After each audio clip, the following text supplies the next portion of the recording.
السلام علیکم ورحمۃ اللہ وبرکاتہ۔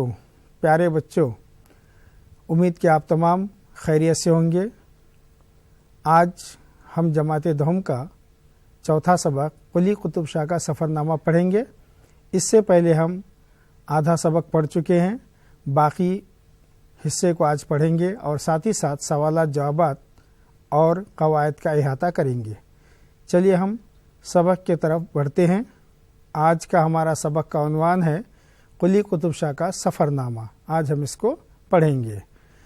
اس میں بچوں کچھ الفاظ معنی ہیں، ہم سب سے پہلے ان الفاظ معنی کے اوپر تھوڑا توجہ دیں گے۔ تاثیر، تاثیر کے معنی اثر، نجی ملکیت، ذاتی جائیداد، ممنوع کے معنی منع۔ عموماً آپ سڑکوں پر دیکھتے ہوں گے کہ داخلہ ممنوع ہے، مطلب ادھر آنا منع ہے۔ لرزنا، کانپنا۔ بار حکومت، حکومت کا بوجھ۔ با دل ناخواستہ، یہ لفظ ذرا بچوں اچھی طرح سے یاد رکھنا، تلفظ اس کا صحیح کرنا۔ با دل ناخواستہ، نہ چاہتے ہوئے بھی یعنی مجبوری میں۔ عموماً لوگ کیا کرتے ہیں، اس کو پڑھنے میں غلطی کرتے ہیں، بادل ناخواستہ پڑھ دیتے ہیں، غلط ہے۔ با دل ناخواستہ، نہ چاہتے ہوئے بھی۔ مصر رہنا، اڑے رہنا، اپنی بات پر میں مصر ہوں، اڑے ہوئے ہوں۔ محمول کرنا، گمان کرنا، کسی بات کو کسی بات پر محمول کر دیتے ہیں، گمان کرتے ایسا ہے۔ امرا، یہ امیر کی جمع ہے، مالدار لوگ۔ امرا، اس کو اچھا پڑھنا، رؤسا، غربا، ایسا پڑھنا اس کو، ٹھیک ہے۔ بالا حصار، اونچائی، اوپری منزل۔ چلیے آگے ہم بڑھتے ہیں۔ اب سبق کا ہم یہ حصہ پڑھتے ہیں جہاں سے ہم کو باقی تھا۔ قلی قطب شاہ، کیونکہ آپ لوگوں کو معلوم ہے کہ قلی قطب شاہ چار مینار آ چکے تھے اور اس کے بعد کیا ہوا، وہ سو گئے تھے۔ تو سونے کے بعد کہتے ہیں کہ بڑی دیر بعد جب میری آنکھ کھلی تو اچانک میرے منہ سے چیخ نکل گئی، کیونکہ میں نے دیکھا کہ انواع و اقسام کے سینکڑوں لوگ چار مینار کے اطراف بھاگے چلے جا رہے ہیں۔ میں نے گھبرا کر جہانگیر علی کو آواز دی تو فوراً چلا آیا۔ میں نے کہا، جہانگیر علی، یہ کون لوگ ہیں جو دیوانوں کی طرح میرے چار مینار کے اطراف بھاگے چلے جا رہے ہیں؟ مطلب یہ ہے کہ چار مینار صبح کا وقت ہے، آپ کبھی چار مینار اگر آپ کو جانا ہوگا تو آپ دیکھیں گے صبح کے وقت تمام لوگ اپنے روزگار کی تلاش میں چار مینار کی طرف چل پڑتے ہیں۔ تو اسی چیز کو دیکھ کر، کیونکہ جس زمانے میں قلی قطب شاہ چار مینار بنایا تھا اس زمانے میں اتنی آبادی نہیں تھی۔ جہانگیر علی بولا، حضور یہ لوگ نہیں، آپ کی دعا کی تاثیر ہے۔ یہ لوگ نہیں بلکہ کیا، یہ آپ کی دعا کی تاثیر ہے۔ کیا دعا ہے؟ وہ قلی قطب شاہ نے جس وقت یہ شہر بسایا تھا اس وقت ایک دعا مانگے تھے۔ کیا دعا مانگے تھے آپ لوگوں کو معلوم ہے؟ آئیے ہم وہ دعا آپ کو ہم بتاتے ہیں۔ مناجات میرا تو سن یا سمیع، منجے خوش تو رکھ رات دن یا سمیع، میرا شہر لوگاں سو معمور کر، رکھیاں جو تو دریا میں من یا سمیع۔ اے خدا تو میری دعا کو سن، منجے خوش رکھ تو دن رات یا سمیع، مجھے ہمیشہ تو 24 گھنٹے دن و رات خوش رکھ، اور میرے شہر کو لوگوں سے بھر دے۔ معمور کر کا مطلب کیا ہے؟ میرے شہر کو لوگوں سے بھر دے، ایسا ہی بھر دے جیسا کہ تو نے دریا میں مچھلیوں سے بھر دیا ہے۔ جہانگیر علی بولا، حضور یہ لوگ نہیں، آپ کی دعا کی تاثیر وہی، کیونکہ دعا قلی قطب شاہ کیا مانگے تھے کہ میرے شہر کو لوگوں سے ایسے ہی بھر دے جیسا کہ تو نے سمندر میں مچھلیوں سے بھر دی۔ آپ نے 400 برس پہلے خدا سے دعا مانگی تھی کہ اس شہر میں لوگوں کو یوں بسانا جیسے سمندر میں مچھلیاں آباد رہتی ہے۔ پہلے تو اللہ میاں ذرا کم ہی دعا قبول کرتے ہیں، مگر جب قبول کرتے ہیں تو فیملی پلاننگ کو بالکل خاطر میں نہیں لاتے۔ اب دیکھیے، محض آپ کی دعا کی وجہ سے جو 400 برس پہلے شاید دعا رہی ہوگی لیکن اب بد دعا لگتی ہے۔ اب بد دعا لگنے کا مطلب کیا ہے کہ اس وقت تو وہ دعا مانگے تھے یہ کہہ کر کہ اللہ، کیونکہ شہر میں آبادی نہیں تھی تو جب میرے شہر میں لوگوں سے آباد کر دے، کیونکہ میں حیدرآباد شہر بسا رہا ہوں تو اس میں لوگوں کو آباد کر، لوگ ادھر سے آنے لگے۔ اب اتنے آنے لگے، وہ کیا لگ رہی؟ بد دعا لگ رہی کہ اتنے لوگوں کے لیے میں دعا نہیں کیا تھا۔ قلی قطب شاہ کہہ رہے کہ میں تو دعا ضرور کیا تھا لیکن اتنے انواع اور اقسام کے لوگ ہوں گے۔ انواع اقسام کیا ہے؟ ایک آدمی کی کائنڈس بتا رہے، قسمیں بتا رہے۔ انواع اقسام بولے تو کوئی ٹھیلے پہ، کوئی بنڈی پہ، کوئی ٹوپی کرتے میں، کوئی پینٹ شرٹ میں، کوئی طریقے سے جو الگ الگ ٹائپ کے لوگ ہوتے ہیں، الگ الگ شبیہ کے لوگ ہوتے ہیں. یہ کیا ہے؟ یہ مطلب قلی قطب شاہ بول رہے ہیں کہ اتنے انواع اقسام کے لوگ ہیں، طرح طرح کے لوگ ہیں. کیونکہ اس زمانے میں جو شاہی لوگ ہوتے تھے، آپ کو معلوم ہونا چاہیے کہ ایک بادشاہ ہوتا تھا، اس کے بادشاہ کی جو رعایا ہوتی تھی، جو بادشاہ کے سامنے ٹھہرتے تھے، ان تمام کے لباس ایک ہی ہوتے تھے، شاہی لباس. تو اب زمانہ بدل گیا، عوام کا ازدحام ہو گیا، لہا محالہ ایسی تبدیلی نظر آئی. تو اس واسطے انہوں نے کیا کہا کہ انواع اقسام کے لوگ. تو اس واسطے بول رہے ہیں کہ پہلے تو اللہ مصنف کہہ رہے ہیں کہ اللہ میاں تو دعا قبول کرتے مگر کرے تو ایسا کرے کہ حیدرآباد کو پورے لوگوں سے بھر دیے. چلیے ہم سبق کی طرف آگے بڑھتے ہیں. اب دیکھیے، محض کہ آپ کی دعا کی وجہ سے جو 400 برس پہلے شاید ہی دعا رہی ہو، لیکن اب بد دعا لگتی ہے. اس شہر میں کتنے لوگ کیڑے مکوڑے کی طرح آباد ہے، یعنی لوگ اتنے بھر گئے ہیں جیسے کہ اب بد دعا لگ رہی، کیونکہ آپ تعداد بہت بڑھ گئی، رہنے کے لیے پریشانی ہوگی، ازدحام ہو گیا. سمندر میں اتنی مچھلیاں آباد نہیں ہیں جتنی اس شہر میں لوگ آباد ہیں. میں نے کہا جہانگیر علی تم سچ کہتے ہو، غلطی میری ہی تھی. میرا دارالحکومت گولکنڈا ایسی جگہ آباد تھا جہاں دور دور تک کوئی سمندر نہیں تھا. مطلب گولکنڈا جو حیدرآباد شہر کے وسط میں واقع ہے، بیچ میں واقع ہے، تو یہاں قریب میں کوئی کیا نہیں تھا؟ سمندر نہیں، کوئی سمندری ساحل نہیں ہے، جس کی وجہ سے وہ بتا رہے ہیں کہ مجھ کو ایسا اندازہ ہی نہیں تھا کہ سمندر میں مچھلیاں کتنی ہوتی ہے. مجھے کیا معلوم کہ سمندر میں کتنی مچھلیاں رہتی ہیں. میں نے تو بس ایک اچھا شعر کہنے کی غرض غفلت میں دعا مانگ لی تھی. کون سی دعا مانگ لی تھی؟ وہی میرے شہر سے لوگ معمور کر. جہانگیر علی بولا اچھا شعر کہنے کا تو یہی نقصان ہوتا ہے. آج کے شاعروں کو دیکھیے، برے شعر بھی کہتے ہیں اور اوپر سے مشاعرے بھی لوٹتے ہیں. مشاعرہ لوٹنے کا مطلب اپنی واہ واہ کرا لینا. خیر جانے دیجئے. ان باتوں کو سچ بتائیے، کیا واقعی چار مینار آپ کی بنا ہوئی عمارت ہے؟ ہاں میں جواب دیا. کون پوچھا ہے سوال؟ جہانگیر علی پوچھا کہ واقعی آپ کی بنائی ہوئی ہے؟ تو میں نے ہاں میں جواب دیا. تو بولا حضور گستاخی معاف. اب ہماری یہ عمارت نہیں ہے بلکہ شہر کے ٹریفک میں بڑی رکاوٹ ہے. شہر میں ٹریفک کی رکاوٹ کیونکہ جو چار مینار کے بیچ میں واقع ہے. کہاں سے؟ گلزار ہاؤس، اس کے بعد شالی بنڈا، اس کے لاڑ بازار، اس کے بعد کوٹلا علی جاسے کے بیچ میں واقع ہے. تو کہنا یہ چاہ رہے کہ چاروں طرف سے جب لوگ آ رہے ہیں تو ایک رکاوٹ بن گئی ہے. اس کی کوئی ضرورت نہیں ہے. اس لیے میں آپ کو ایک زرین مشورہ دیتا ہوں، اگر یہ عمارت آپ کی نجی ملکیت ہے یعنی آپ کی ذاتی ملکیت ہے تو اس کے چاروں کمانوں کے بیچ میں جو جگہ بچی ہوئی ہے اس میں 10 بائی 10 کی 25 ملگیاں بنوا دیجئے. یہ کیا ہے؟ شہری حالات بتا رہے ہیں کہ آج حیدرآباد میں لوگ ایسے ہو گئے ہیں کہ تھوڑا بھی کہیں جگہ ملے تو اپنی فوراً ملگیاں بنا دیتے ہیں، جبکہ انسان جہاں رہتا ہے، جیتا ہے، تو وہاں اس کو تھوڑا کھلا مقام رہنا چاہیے، تھوڑی سی جگہ کھلی رہنی چاہیے تاکہ وہ آب و ہوا رہے، اپنا تفریح کر سکے یا پھر چہل قدمی کر سکے.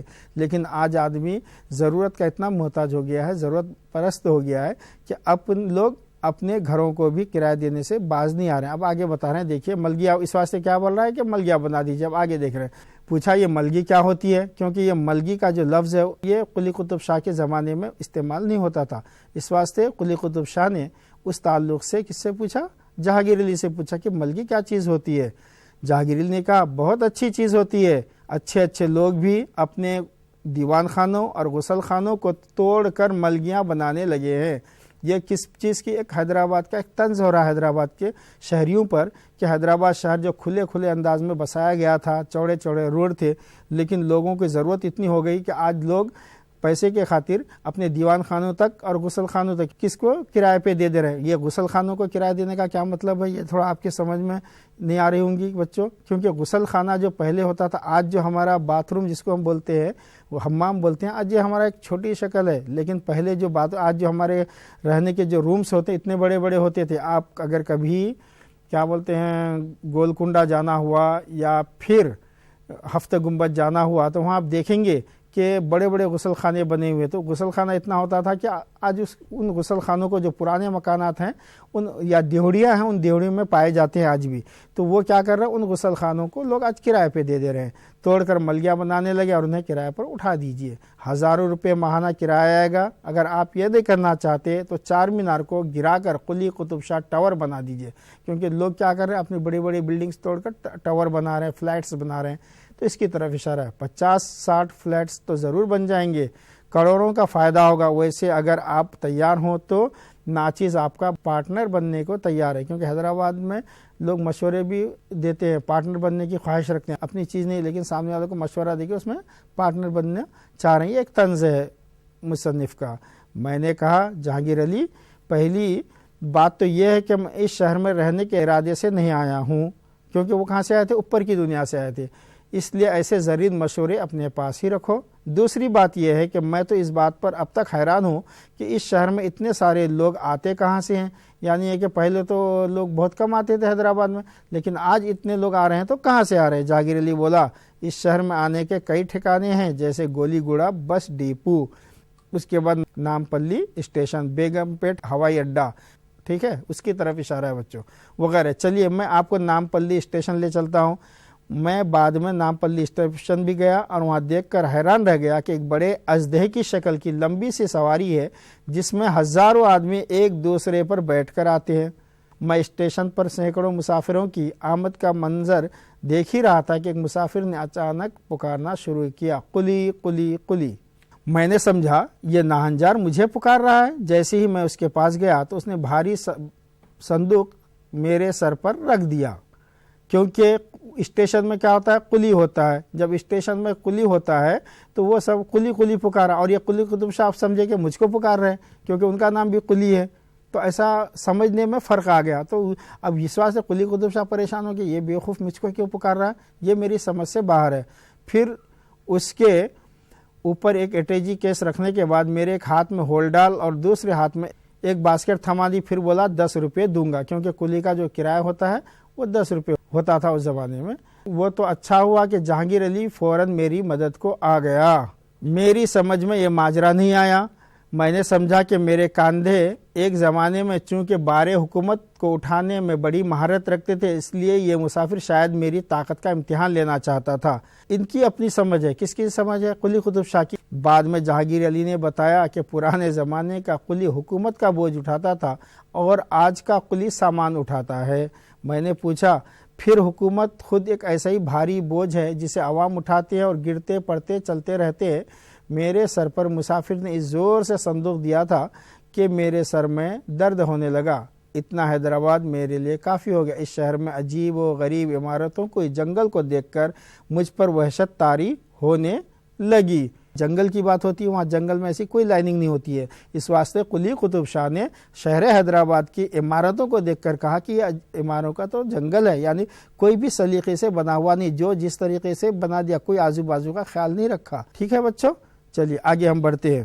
میں نے جہانگیر علی سے کہا وہ اب مجھے گولکنڈہ لے چلے تاکہ جانے سے پہلے اپنے قلعہ کا دیدار کر سکوں۔ جہانگیر علی بولا سرکار جانے سے پہلے روندرا بھارتی تھیٹر ضرور چلیے۔ میں نے پوچھا یہ کیا ہے؟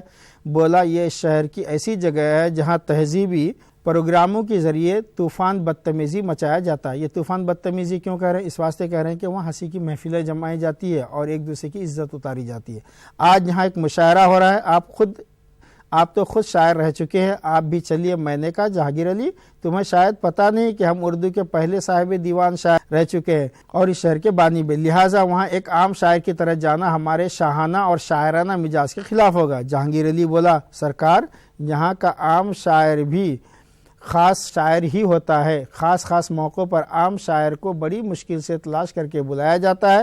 یہاں ایک شاعر دوسرے کے مصرے تو ضرور اٹھاتے ہیں لیکن ساتھ ہی ساتھ ایک دوسرے کی ٹانگیں بھی کھینچتے ہیں۔ ٹانگ کھینچنے کا مطلب کیا؟ ایک دوسرے کو نیچا دکھاتے ہیں، جس کی وجہ سے خود اکثر شاعر بے وزن ہو جاتے ہیں۔ میں نے کہا تو پھر میں اس مشاعرے میں مہمان خصوصی کی حیثیت سے چلنا پسند کروں گا۔ وہ بولا حضور آپ تو ماشاءاللہ پڑھے لکھے آدمی ہیں، مہمان خصوصی کس طرح بن سکتے ہیں؟ یوں بھی اس شہر میں 2-4 ہی افراد ایسے ہیں جن کو چھوڑ کر باقی کسی اور کا مہمان خصوصی بننا قانوناً ممنوع ہے۔ مطلب یہ بتا رہے ہیں کہ آپ ایسا نہیں جا سکتے، کیونکہ یہاں یہ حالات پر طنز کرتے ہوئے کہ کچھ چند ہی افراد ہیں جس کو ہی مہمان خصوصی بنایا جاتا، آپ کو نہیں بنایا جا سکتا۔ یوں بھی اس شہر میں 2-4 ہی افراد ایسے ہیں جن کو چھوڑ کر باقی کسی اور کا مہمان خصوصی بننا قانوناً ممنوع ہے۔ یہاں مہمان خصوصی بننے کا اعزاز ٹھیکے پر اٹھایا جاتا ہے۔ یہ طنز ہے کہ کیونکہ چند ہی لوگ جب اس کے صرف مہمان خصوصی بنتے ہیں تو والا وہ ٹھیکے پر اٹھایا جاتا ہے۔ جس طرح ہر علاقے کا مجسٹریٹ الگ ہوتا ہے، اسی طرح یہاں ہر علاقے کا مہمان خصوصی بھی الگ ہوتا ہے، یعنی ہر طبقہ اپنا اپنا ایک مہمان خصوصی کر لیتا ہے، اس کے علم اور یا اس کی دبدبہ یا پھر اس کا خیال نہیں رکھتے کہ کون سب سے بڑا پڑھا لکھا ہے اس کو بنا، ایسا کچھ ہر کوئی اپنے دوستوں کا مہمان خصوصی بن جاتا ہے۔ میں نے ان سے کہا میاں اب تم مجھے یہاں سے فوراً گولکنڈہ لے چلو، میرا سر چکرا رہا ہے۔ جہانگیر علی اس بات کے لیے بادلِ ناخواستہ راضی ہو گیا، یعنی نہیں چاہتے ہوئے بھی وہ راضی ہو گیا، ورنہ وہ مشاعرے کی شرکت پر مصر تھا۔ مصر کے معنی کیا بولے ہم اس سے پہلے؟ اڑے ہوئے تھا کہ میں مشاعرہ کیسا بھی سنوں گا۔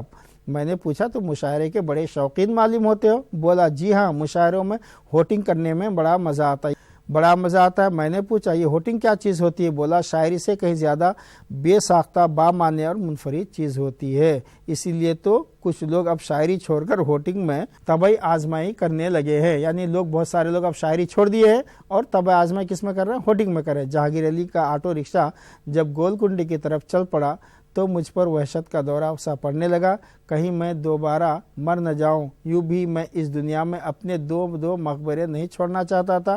مقبرہ بولے تو قبر، درگاہ۔ تاریخ دانوں کے لیے خواہ مخواہ مشکلات پیدا کرنے کا کیا فائدہ؟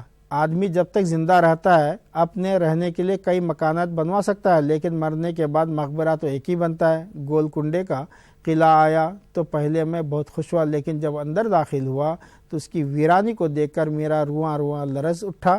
جہانگیر علی نے میری پریشانی کو کسی اور بات پر محمول کیا اور کرایہ طلب کرنے لگا۔ تو میری پریشانی کو جب جہانگیر علی دیکھا تو وہ سمجھا کہ شاید ان کے پاس کرایہ نہیں ہے، اس واسطے یہ کیا کسی اور بات پر محمول ہوتے، یہ پریشان کیوں ہونے، شاید ان کے پاس کرایہ نہیں ہے، اس واسطے فوراً بولا پہلے آپ میری کرایہ دیجئے، اس کے بعد بات کریں گے۔ میں نے اس سے کہا وہ آٹو رکشہ کو چھوڑ کر میرے ساتھ بالا حصار تک چلے۔ یوں بھی میرے پاس کرایہ ادا کرنے کے لیے پیسے نہیں تھے، لیکن بالا حصار پر پہنچ کر میں نے جہانگیر علی سے ایک محراب کی طرف اشارہ کیا۔ وہ اس محراب کے اوپر والے پتھر کو ہٹائے۔ پتھر کا ہٹنا تھا کہ اس میں سے اشرفیوں کی ایک تھیلی نکل آئی۔ میری حکومت کے زمانے میں چونکہ بینکوں وغیرہ کا انتظام نہیں تھا، اس لیے بادشاہ اور عمراء ایسے ہی لاکروں میں اپنے خزانوں کو محفوظ کرتے تھے، یعنی پرانے زمانے لوگ کہیں نہ کہیں چھپا دیتے تھے یا زمین پر گاڑ دیتے تھے۔ جب جہانگیر علی کو یقین ہو گیا کہ میں سچ مچ کا قلی قطب شاہ ہوں تو میرے قدموں میں گر پڑا، کہنے لگا عالم پناہ، میں اپنی گستاخی کے لیے معافی کا طلبگار ہوں۔ اب آپ میرے ساتھ شہر میں واپس چلیے، نہ تو میں میٹر سے کرایہ لوں گا، نہ ویٹنگ چارج کروں گا۔ چار مینار کو گولی ماریے، میری جھونپڑی آپ کے لیے حاضر ہے۔ میں نے کہا جہانگیر علی میں تمہارے جذبات کی قدر کرتا ہوں، لیکن اب بالا حصار تک آ گیا ہوں، اتنی بلندی سے پھر اس شہر کی پستی کی طرف نہیں جانا چاہتا، اور یوں بھی بالا حصار سے اوپر کی دنیا بہت قریب ہے، خدا حافظ۔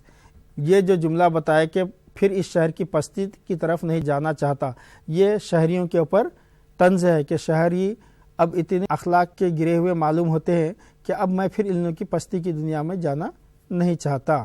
جہانگیر علی نے کہا ذل الہی آپ کی دعا میں بڑی تاثیر ہے، جاتے آتے ہم حیدرآبادیوں کے لیے کوئی نئی دعا کرتے جائیے۔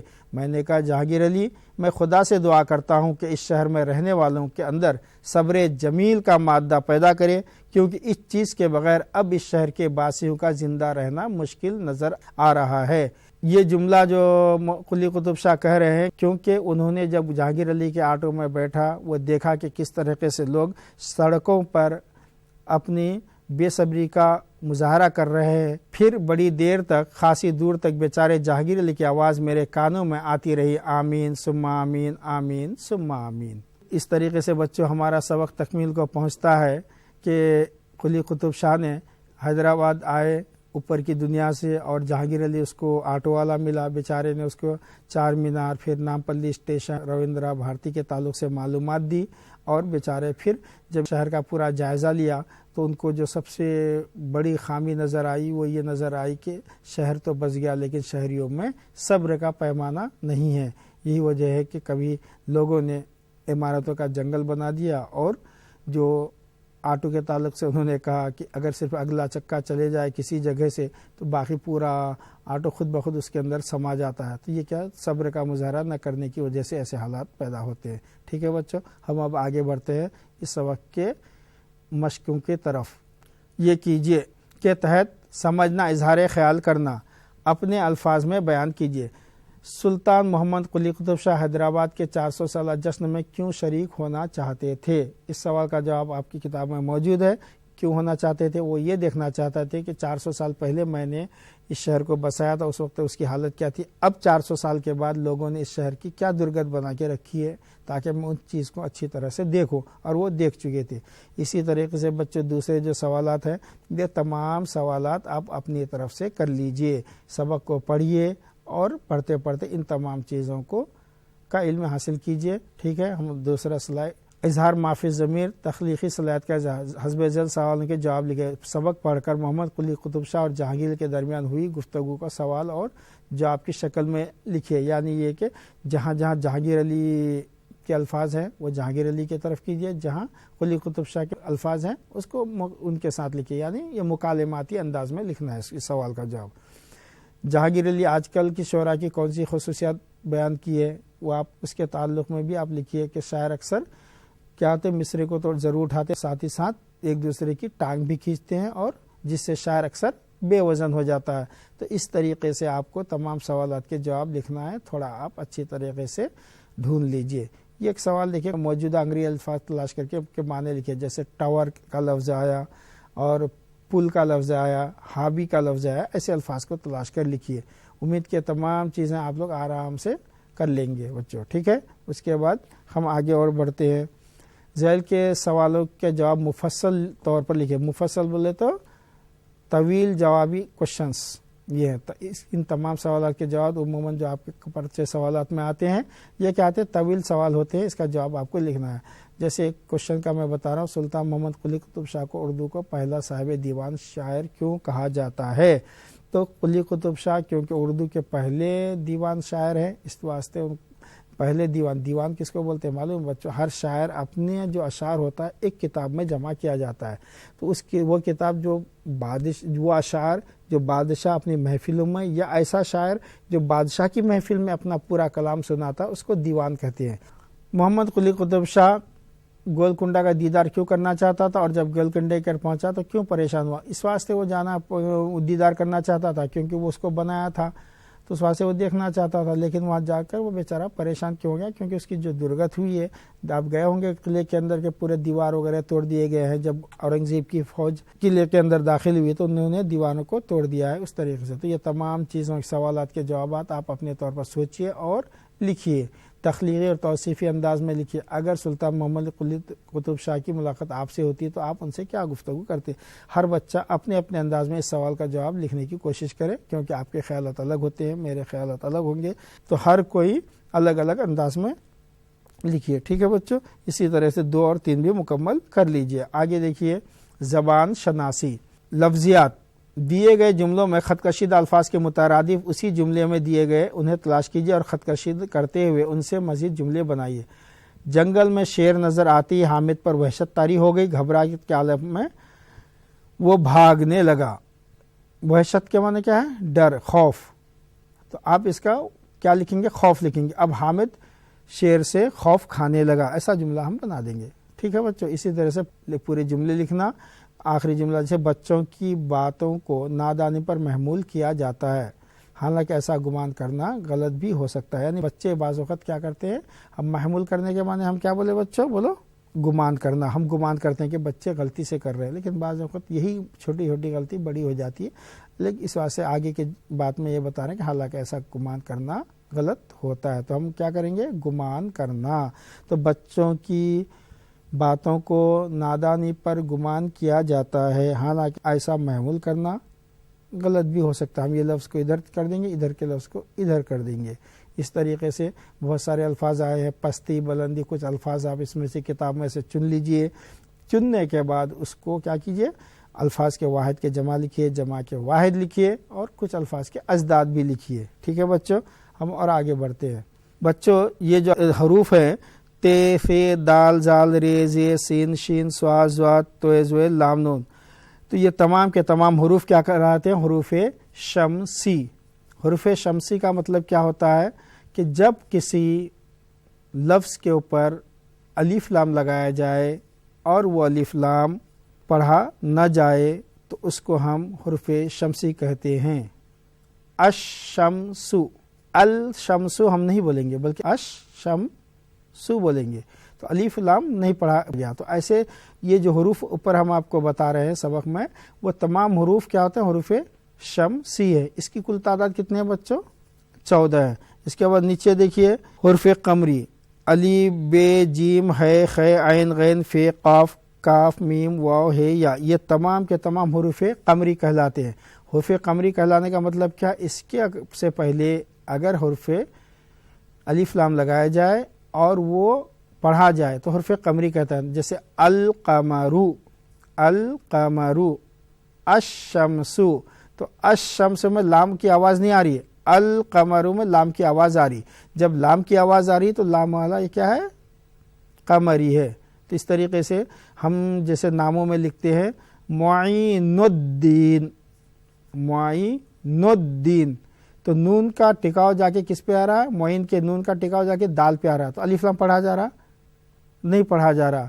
تو کیا مطلب؟ دال حرف کون سا ہوگا؟ بولیے. تو شمسی ہوگا.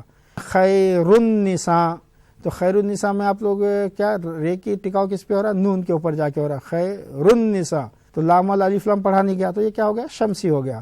اس طریقے سے آپ رمضان المبارک، تو رمضان نون ہوا، نون کے بعد نل مبارک، میم پہ ٹکاؤ نہیں ہو رہا، کس پہ ہو رہا؟ لام پہ ہو رہا. تو لام والا میم کیا ہو گیا؟ حرف قمری ہو گیا. تو ہم کو اسی طرح یوم الجمعہ، یوم الجمعہ، مل میم کا ٹکاؤ کس پہ جا رہا؟ الف لام پہ جا رہا، جیم پہ نہیں جا رہا. تو لام والا جیم کیا ہو گیا؟ حرف قمری. تو اسی طرح سے آپ پریکٹس کرنا اس کو سیکھنے کے لیے، اور آسان طریقہ آپ کے پاس ہے بچوں.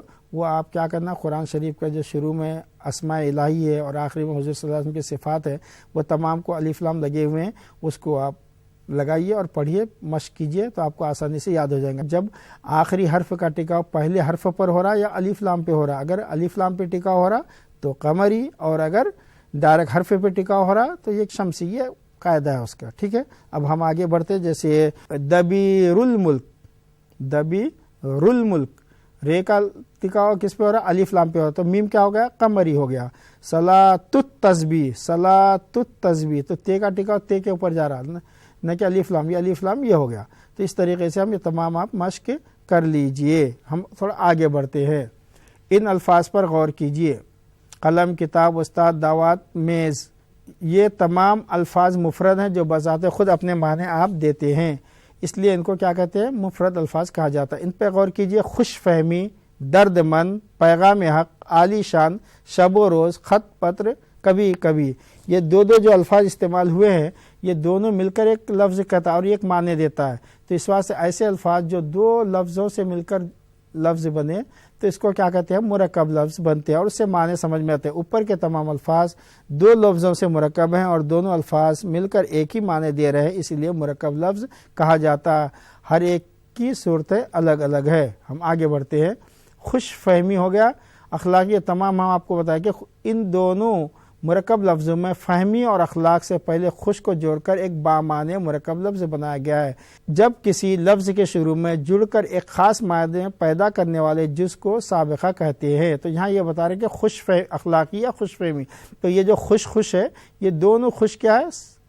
سابقہ ہے. فہمی کیا ہے؟ مین اصل الفاظ ہے. ان الفاظ سے پہلے خوش لگایا گیا. اسی طریقے سے عموماً یہ جو الفاظ ہم یہاں دیے رہے، ہم، عالی، لا، بے، دل، اس کے بعد بیش، پیش، کم، با، نا، زیر، صاحب، اہل، زی، غیر، نو، ایک، تو یہ تمام کے تمام الفاظ کیا سابقہ کے طور پر استعمال ہوتے ہیں. جیسے ہم سے ہم جماعت، ہم ساتھی، ہم دسترخوان، عالی جناب، اس کے بعد لا سے لا حاصل، لا یعنی، اس کے بعد بے سے. اس طریقے سے تمام الفاظ سے آپ 5 الفاظ بنائیے اور آپ کو سمجھ میں آ جائیں گا. اب نیچے دیکھیے. درد مند، عقل مند، ان دونوں مرکب لفظوں میں عقل اور درد کے بعد مند کو جوڑ کر ایک بامعنی لفظ بنایا گیا ہے. جب کسی کے بعد جڑ کر ایک خاص معنی پیدا کرنے والا جس کو لاحقہ کہتے ہیں. تو مطلب یہ کہ جب کسی وہاں ہم کیا شروع میں جوڑے تھے، یہاں ہم آخری میں جوڑ رہے ہیں. عموماً یہی الفاظ لاحقہ کے طور پر استعمال ہوتے ہیں. جیسا دیکھیے آپ کہ ناک، خطرناک، غضبناک، فروش، سبزی فروش، دار، مکاندار، کرایہ دار وغیرہ، اس طریقے سے ہم لکھتے ہیں. تو یہ تمام جو الفاظ ہیں، ان تمام الفاظ کو آپ ایسی بعد میں جوڑ کر الفاظ بنائیے، انشاءاللہ اچھے الفاظ بن جائیں گے. امید کے بچوں آپ کو سبق سمجھ میں آ گیا ہوگا اور ہم آپ سے امید کرتے ہیں کہ تمام مشقوں کو اچھی طریقے سے آپ اس کی مشق کر لیجئے، اور جو چیز سمجھ میں نہ آئے آپ اپنے اساتذہ سے ربط پیدا کیجئے. ٹھیک ہے بچوں، پھر ہم انشاءاللہ اگلے سبق میں ملیں گے. خدا حافظ.